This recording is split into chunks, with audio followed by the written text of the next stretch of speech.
Picture Edinburgh, mid-18th century. The air thick with pipe smoke.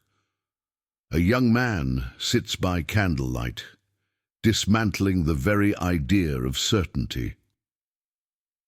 This is David Hume, born in 1711 in Scotland, a precocious mind who left university at 12, devouring philosophy instead of Latin textbooks.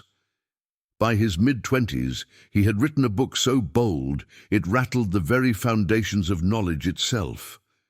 He would become one of the Enlightenment's most controversial voices, a skeptic who questioned everything, yet lived with warmth, wit, and humanity. The mind is a kind of theatre, where several perceptions successively make their appearance, pass, repass, glide away. Be a philosopher, but amidst all your philosophy, be still a man. Hume's theatre had one purpose: to show us that the stage we call reality might be built on illusions. Hume's first revelation cut deep. All inferences from experience suppose that the future will resemble the past.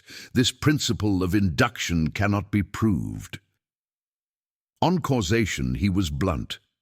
Causation is not something we observe, it is something we infer from constant conjunction.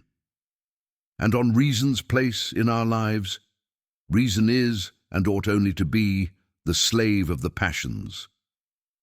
His reminder to the overconfident: the life of man is of no greater importance to the universe than that of an oyster. Hume grounded morality not in logic, but in feeling. Morality is more properly felt than judged of. The rules of morality are not conclusions of our reason. He saw virtue as the root of happiness. The happiness of mankind arises from social virtues, benevolence, justice, and humanity. Yet he also stripped morality of illusions. It is not contrary to reason to prefer the destruction of the world to the scratching of my finger.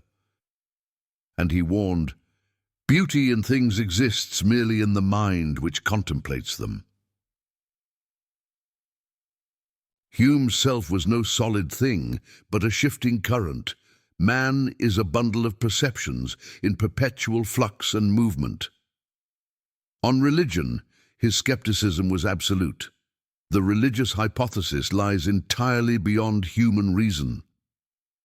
But he still trusted one guide: custom is the great guide of human life. And he offered this quiet realism.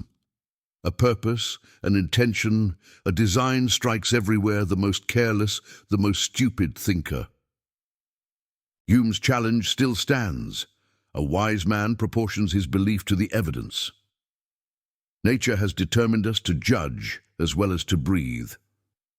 So tonight, when you assume the sun will rise, or that causes produce effects, pause and ask Hume's dangerous question: what do I really know?